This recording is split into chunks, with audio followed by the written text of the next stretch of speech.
practically no money, no tradition, no great plan, except there was this overriding dream of mine that whatever we did, we were going to have a very strong component dealing with technology and law. And as a phase of that, dealing with patent law, intellectual property law it's called today, and something that I felt was being totally neglected. I knew was being neglected in society, certainly in law schools, and yet it was going to have an explosive future. Before there was a barn, there had to be an idea. Bob Rines had deep experience as both an innovator and an intellectual property lawyer long before the concept of the Franklin Pierce School of Law surfaced. He wanted to share this knowledge, to teach the next generation of lawyers about it, but he wasn't an educator. However, Rines soon learned of a man who seemed like a perfect fit, Bob Viles. At that time, living in Washington, D.C., Viles was dissatisfied with legal education in this country, and while he didn't have the background that Rines did regarding the intersection of science and law, he could run a school that taught it. And so, in March of 1973, Bob Rines met with Viles in Boston, speaking to him for an hour about coming to New Hampshire to start something new, something different, something powerful. "Well, I don't know what my wife will say about this," Viles told Rines, "but I'm your man." And so, Rines and Viles headed toward Concord's bucolic side, up Mountain Road to the Bull Barn. They put out the call for students, and the Franklin Pierce Law Center opened for business. I met Bob, I think it was on either the 23rd or the 25th of March, 1973 in Boston. I remember there was a friend of the fellow in Hong Kong who made my shirts there, which made it even more memorable occasion. And on Sunday, 2 days later, when I was back in Washington, I decided to quit my tenured position and come up here. It seemed to be risky enough to be worthwhile. I mean that sincerely. It was a challenge. And that challenge has endured until today, and I am the envy of many of my friends because I really like my work. Faculty members began to arrive in Concord, many of whom would mold the direction of the school for many years to come.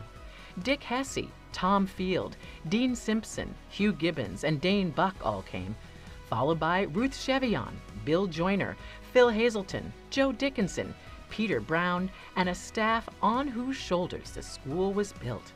Joan Parker, Aggie Pichette, and Jeannie McKay. Bob Shaw arrived shortly, creating the unique patent practice programs still taught to this day. Of singular importance to the whole enterprise were the roughly 90 risk-takers recruited, screened, and admitted as students. Many proved exceptional.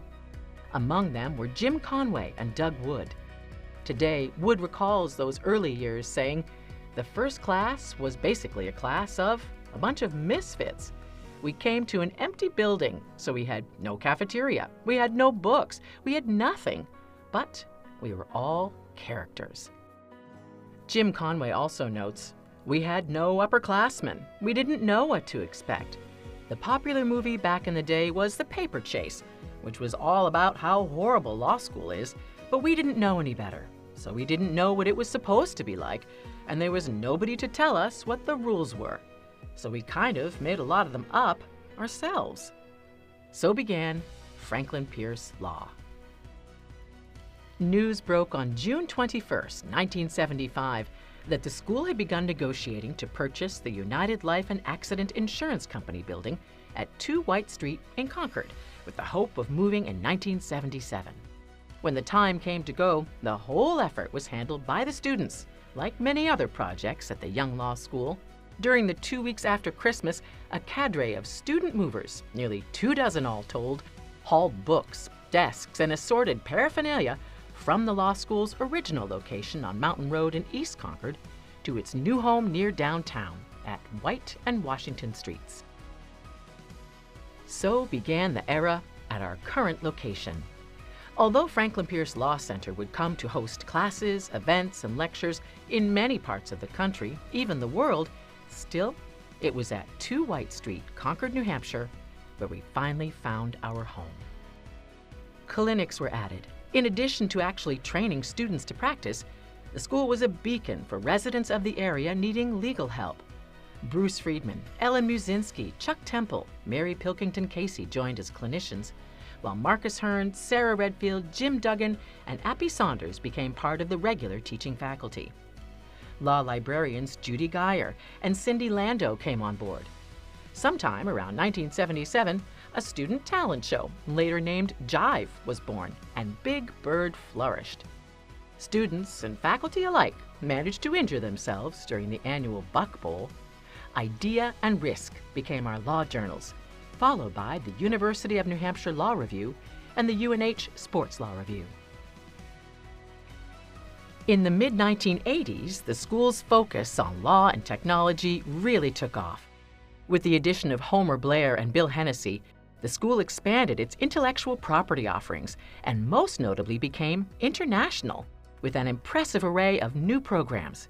The Chinese Intellectual Property Summer Institute, the eLaw Summer Institute, held at University College Cork in Ireland, also the Intellectual Property Summer Institute, along with master's and LLM degree programs. Carl Jorda, an international IP leader and licensing expert, replaced Homer Blair and rounded out the team with Professor Bill Murphy. Mitch Simon came on board to direct our health law program.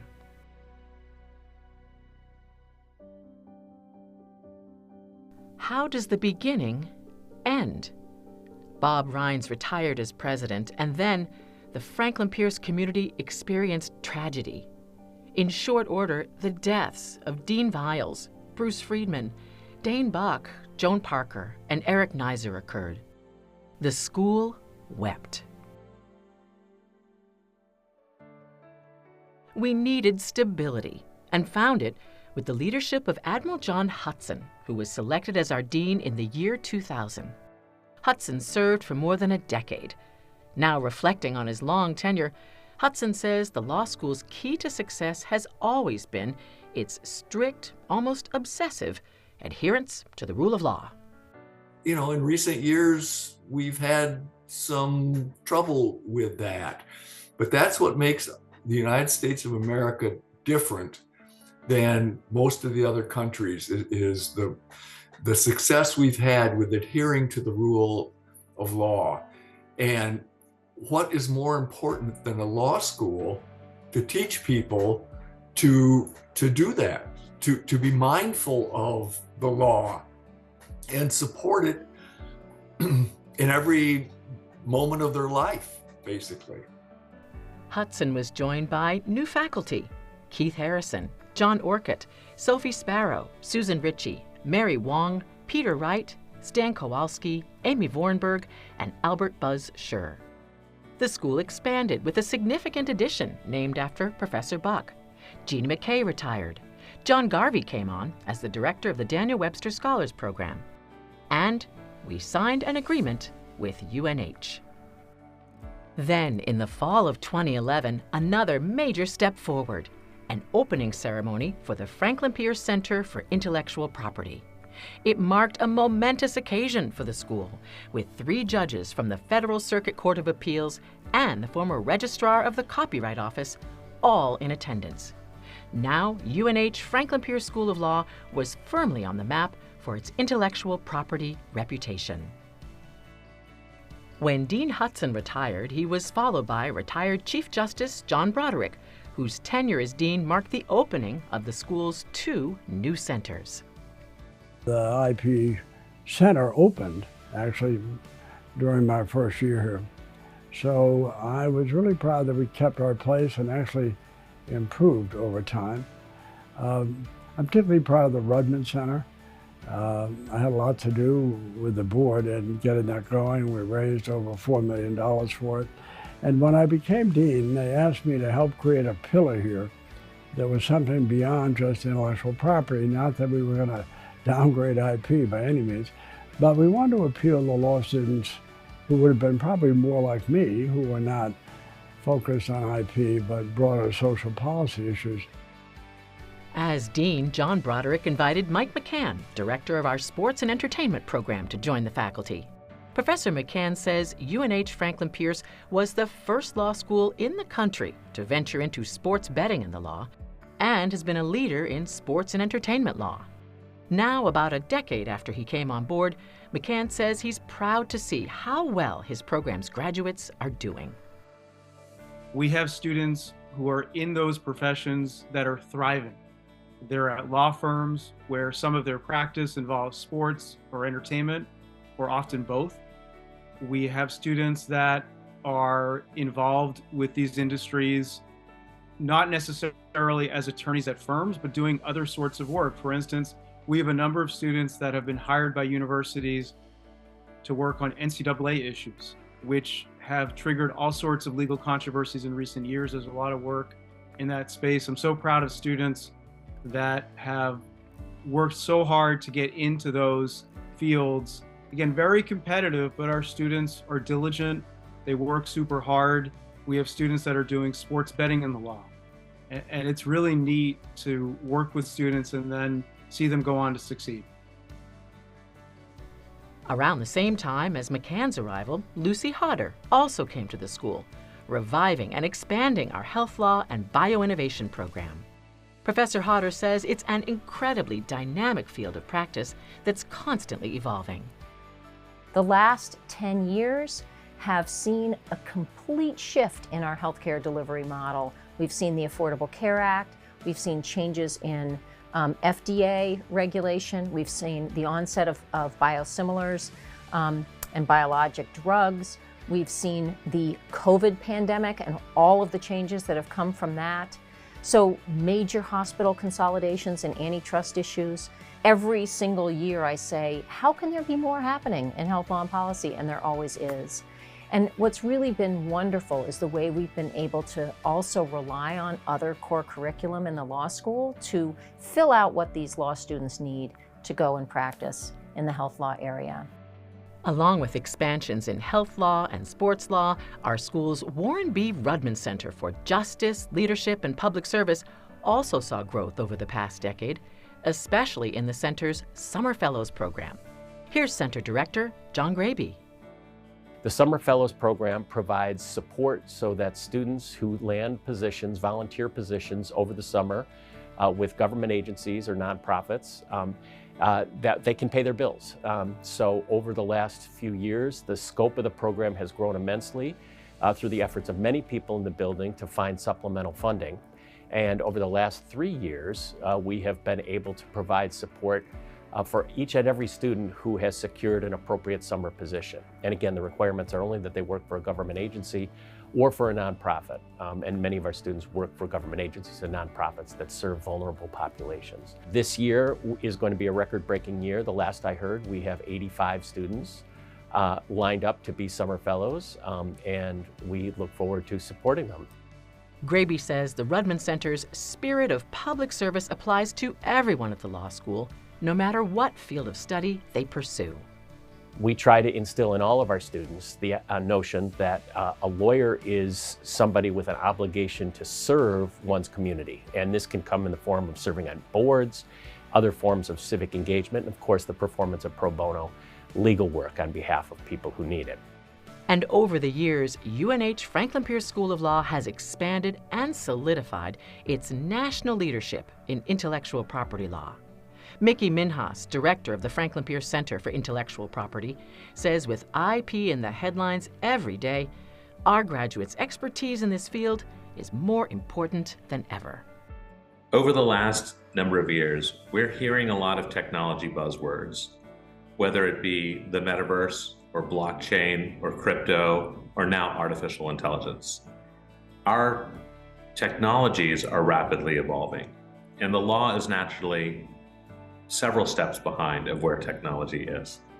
As such, in knowing the fundamentals of intellectual property, the policies behind it, and where it should be, will really help guide the lawyers that we produce to understand where the law should be going. As we all know, when you're dealing with clients, they're going to look for an answer. Can I or can I not? Should I or should I not? The answer of "it depends" isn't really going to be good enough, right? They need some direction. And in order to guide them appropriately, we really have to make sure that our students have the underlying philosophies behind these different areas of law to guide students where there are no rules. Minhas says he loves to hear from employers that graduates of our IP program stand out for their strong practical skills.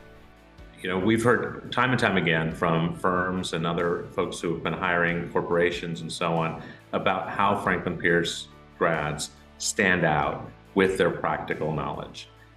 From classes like PP1 and PP2 or the various exercises and different classes they have, that practical skill set, I think, really helps students stand out in the early parts of the career.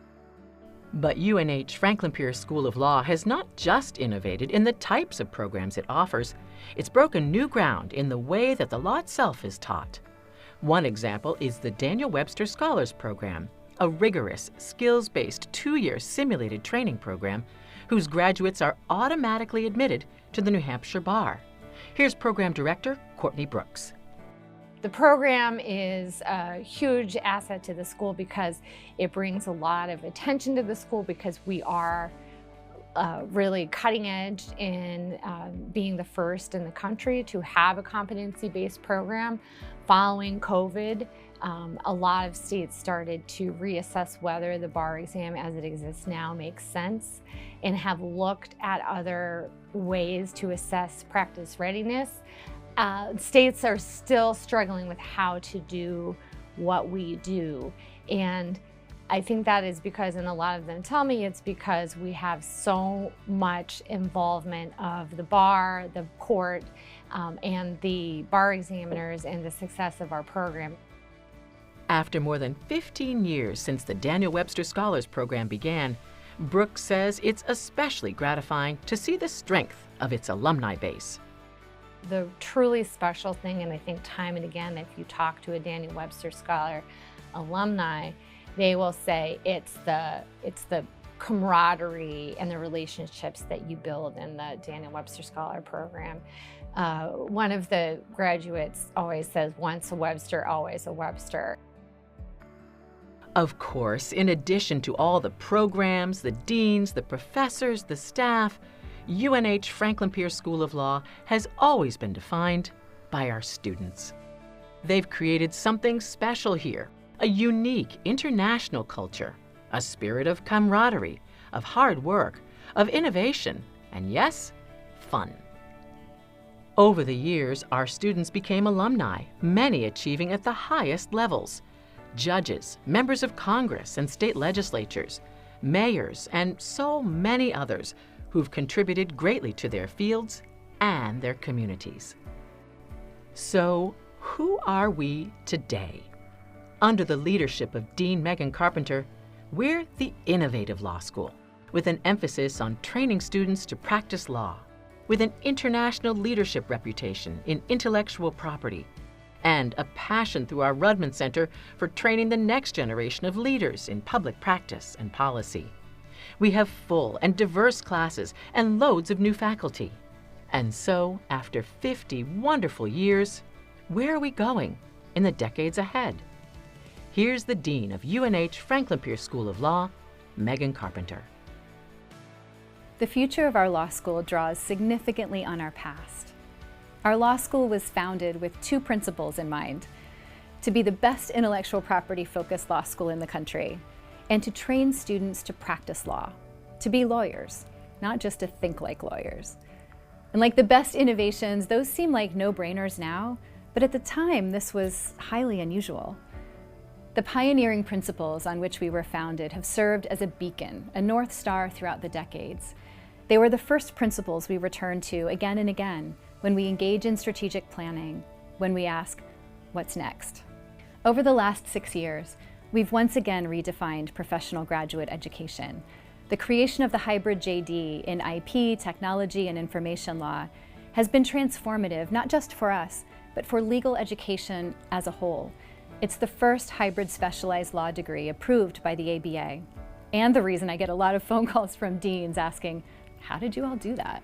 As a school that focuses on launching the careers of IP leaders across the country and around the world, many of our applicants aren't coming from straight out of college. They're working, some are mid-career.